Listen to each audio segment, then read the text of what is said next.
Bom dia, cavalheiros e damas, Colégio Ângulo, Divinópolis, 8º ano.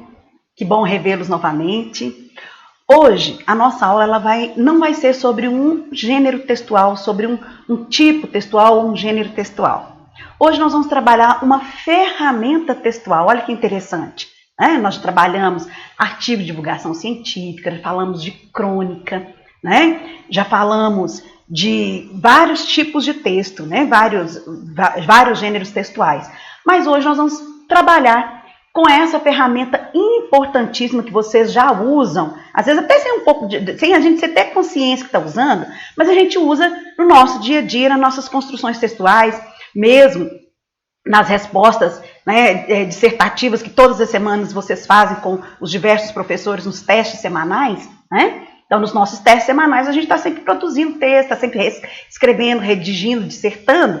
Então, de uma certa forma, é uma ferramenta que vocês têm, só nos falta aqui ter a consciência do nome dessa ferramenta, né? Então, a gente diz que coesão, logicamente, ela está muito casada com a coerência, mas hoje nós vamos trabalhar especificamente a coesão textual, correto?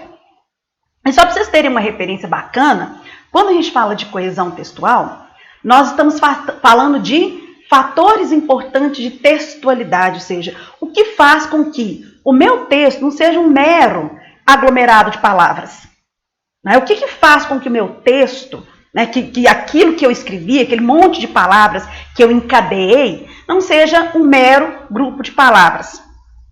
O primeiro elemento, né, é a coerência, é a lógica, né, é o encadeamento das palavras, trazendo uma logicidade, um sentido. E o segundo elemento, quais são as ferramentas, quais são os recursos que a língua me oferece para encadear essas palavras de maneira que elas construam a coerência, ou seja, a coesão, ela nada mais é do que um fator de textualidade que me permite construir a coerência. Né? Não porque eu usei meu texto é coeso, significa que ele esteja coerente, não é isso. Mas ele é uma ferramenta que me ajuda a encadear as palavras de maneira a alinhar a lógica, o sentido do texto. Né? Lógico que existem outros fatores de textualidade, como, por exemplo, a situação comunicativa. Ou seja, em que situação que eu estou produzindo meu texto? Quais são os conhecimentos de mundo que eu tenho que são necessários para que meu texto seja compreendido por mim, que escreveu, e por aquele que lê?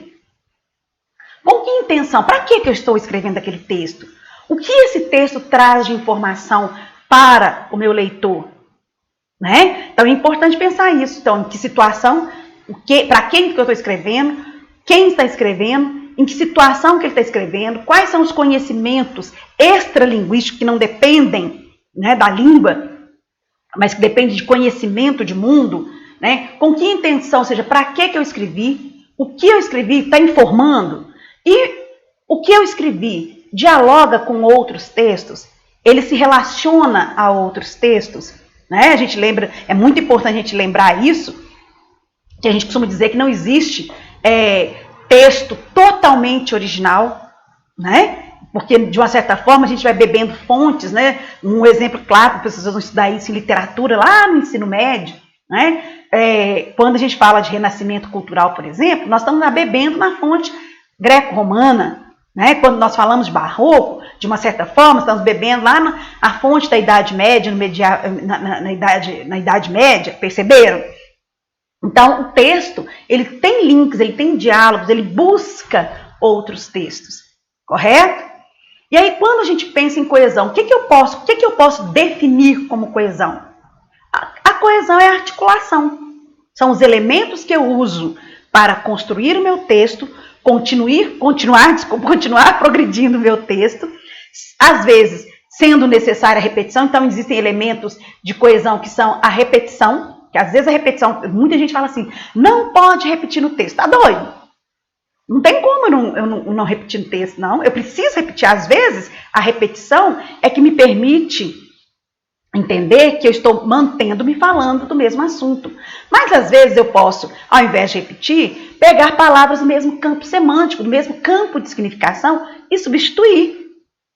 Às vezes, eu posso utilizar elementos como pronomes, numerais, advérbios, que fazem retomada do termo sem ter que necessariamente substituir por uma palavra de mesmo campo semântico, mas manter-me retomando o texto. Então, eu falo que a coesão ela é um momento de ir, ele é um movimento de ir e vir. Você progride e você retoma, você progride e você retoma. Né? E aí, só para lembrar, eu sei que vocês estão ainda, né, no 8º ano, mas a gente fala que a prova do Enem, como a prova do Cefet, tantos outros concursos hoje, elas são contextuais, elas são interdisciplinares, e mais do que isso, elas são, na verdade, a soma da sua história. Você e a sua história, a sua trajetória, né, de estudante. Eu sempre brinco com o pessoal lá 3º ano no ensino médio, eu falo assim, olha, a gente passa no Enem, quando a gente começa a passar, né, na prova do Enem, a gente começa a passar nos nossos concursos, quando a gente pisa na escola. Né? E quando a gente fala aqui de competências do Enem, nós estamos falando de redação aqui, a coesão ela tem uma aplicação muito prática. Lá na competência 4 de redação, que vale 200 pontos, que é demonstrar conhecimento dos mecanismos linguísticos necessários para a construção da argumentação, ou seja, quais são os elementos que eu uso na língua, sejam eles mecanismos lexicais, que eu substituo palavra por palavra, ou mecanismos gramaticais, em que eu substituo palavras por pronomes, advérbios, conjunções. Então, eu tenho que saber, ter um repertório desses mecanismos, não só saber utilizar, mas saber utilizar com competência dentro do texto, e muitas vezes, para quem vai corrigir, ele tem que enxergar que você utilizou dentro do seu texto várias vezes, que você é um conhecedor desse recurso, correto? E aí, quando a gente pensa na coesão textual, para que serve isso? Na verdade, a função da coesão textual é uma operalização de mecanismos linguísticos, ou seja, como que eu vou utilizar os mecanismos que a língua me oferece para construir o meu texto.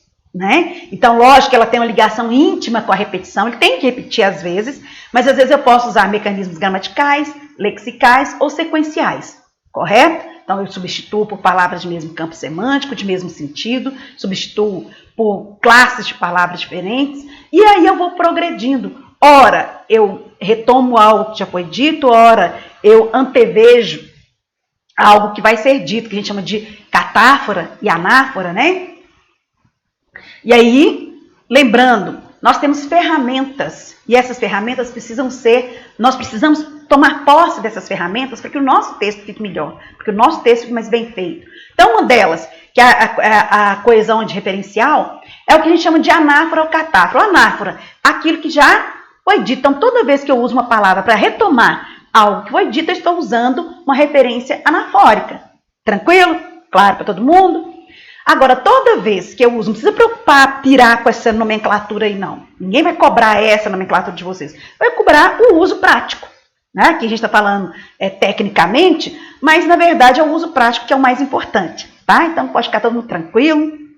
E eu posso fazer uma referência catafórica, quando o termo ainda vai ser citado. Então, a gente coloca aí alguns exemplos para vocês entenderem bem como é que isso funciona na prática dentro do texto. Então, primeiro exemplo. Na Europa, muitos costumam tomar sol nos parques, né? Então, é muito comum, aqui no Brasil, a gente tem costume de ir para a praia, ficar lá fritando no sol, né? Lagartixando ao sol. Lá, eles têm o hábito de ir nos parques, né? Com muitos gramados e tudo, eles têm o hábito de tomar sol nos parques. Então, lá, isso é um hábito corriqueiro. O lá, está retomando qual palavra? Está retomando a Europa. Perceberam que interessante? Eu continuei falando da Europa, mas eu não estou repetindo o termo.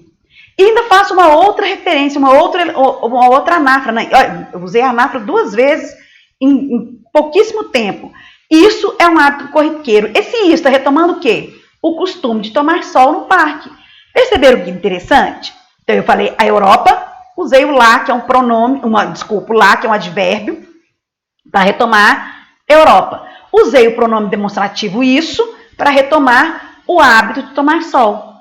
Então, nós continuamos falando sobre o mesmo assunto, acrescentando novas informações e não houve repetição. Perceberam a importância? Então, se eu tivesse colocado, na Europa eles costumam tomar sol lá nos parques. Na Europa, o costume de tomar sol no parque é corriqueiro. O que aconteceria com o meu texto? um xarope chato, cansativo. Mas aí eu tenho, a língua me oferece isso. Isso é muito bacana. A língua me oferece ferramentas para que as coisas fiquem mais interessantes e bem articuladas. Então, isso é coesão. Entenderam? Um outro exemplo. Estas são coisas fundamentais. Eu disse quais são as coisas fundamentais? Ainda não. Então, estas têm um poder o quê? Catafórico. Ele me prevê algo que vai ser dito. Então, estas coisas são fundamentais. Respeito e empatia. Tão importante, né, gente, nos dias de hoje? Então, respeitar o espaço do outro, respeitar a individualidade do outro, mas também se colocar no lugar do outro. Empatia nada mais isso, né? Se colocar no lugar do outro, sentir o que o outro, né? Não é sentir a dor do outro, mas sentir como se estivesse ali no lugar do outro. Se a gente fosse mais, se nós fôssemos mais empáticos, né? Seríamos menos cruéis, seríamos mais solidários, com certeza. A substituição também é uma ferramenta importante. O que é a substituição? Um elemento toma o lugar do outro. Então, olha, disciplina e organização. Tudo isso ajuda na aprendizagem, com certeza. Sem disciplina e sem organização, a nossa aprendizagem ela fica bem mais deficitária. Concordam, né? Vocês concordam? Claro. Né? Até a organização do ambiente é importante na hora de estudar, na hora de aprender. Então, tudo isso está retomando as palavras disciplina e organização, sem ser cansativo, sem ser repetitivo. Tranquilo como o brilho até aqui? Claro para todo mundo? Então vamos seguir em frente.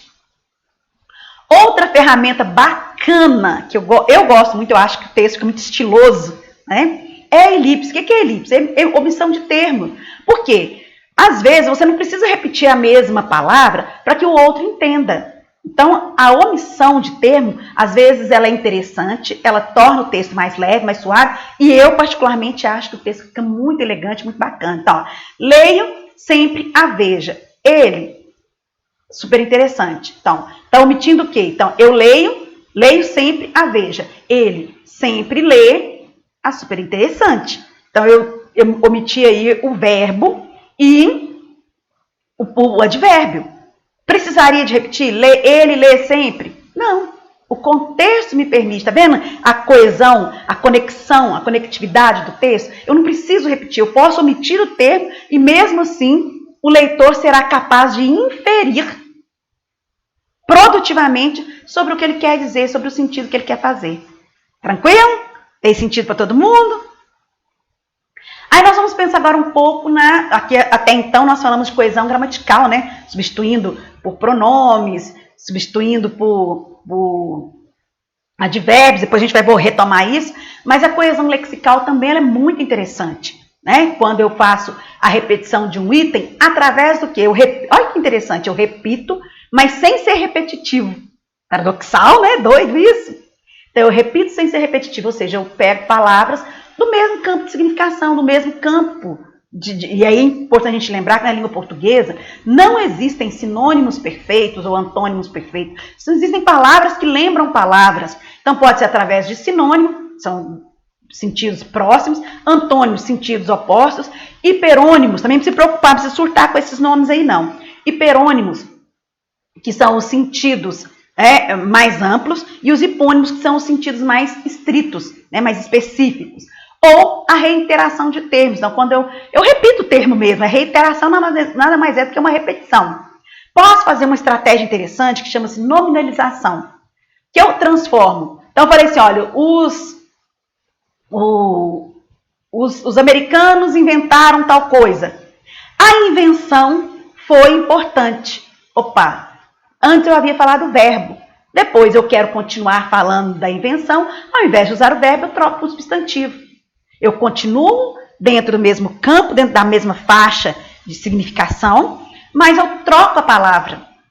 Perceberam uma estratégia interessante? Posso também trabalhar com o sentido de substituição, de jogo de palavras, com antônimos e sinônimos. Posso ainda retomar a palavra através de termos mais genéricos. Então, que a gente chama de hiperônimos. Por exemplo, eu vou falar para vocês, estou falando dos Vingadores, o último filme dos Vingadores, excelente, por sinal, saí de lá impactada. Não consegui falar, depois que terminou o filme, não conseguia falar, precisei de um tempo para falar sobre o filme. Então, os Vingadores. Aí eu falo, ao invés de falar Vingadores, eu falo Vingadores, o filme. ou a tomada, ou a fita, perceberam? Mas eu posso sair de uma palavra mais ampla para uma mais estrita. Então eu tenho, por exemplo, doença, eu posso falar o sarampo. Perceberam? Sair de uma significação mais ampla para uma significação mais estrita. Faz sentido?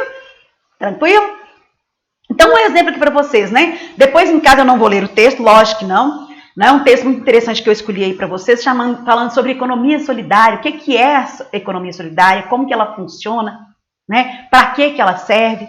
Então, tá aí, olha, para entendermos o que é economia solidária, precisamos visitar alguns conceitos. Então, olha, perceberam? O alguns aí está antecipando. De gestão, para começarmos essa conversa. Essa conversa está retomando o quê? A definição de economia solidária. Nós vamos explicar tudo, tá vendo? O tudo também está fazendo esse link. Perceberam esses termos? Né? Então, ele fala de economia solidária, depois está lá. Os historiadores e estudiosos dizem que o termo, qual que é o termo? Economia solidária. Então, eu continuei falando de economia solidária sem repetir a palavra economia solidária. E assim, eu fiz algumas outras marcações no texto aí, para vocês entenderem que é possível produzir um texto evitando-se repetições desnecessárias. Não que eu não possa repetir, mas que essas repetições, elas sejam em função do texto, em função bem da clareza do texto, da coerência do texto. Faz sentido? Como sempre, finalizamos a nossa aula com um praticando. Né? Então, na apostila 2, que eu tenho certeza que vocês já receberam, né? Então, na apostila 2, na página 63, exercícios 1 e 2, e na página 64, questões 3 e 4. Peço a vocês, continuem insistindo com vocês, façam as tarefas, não deixem acumular. Né? Tendo dúvida, podem me procurar. Grande beijo a todos.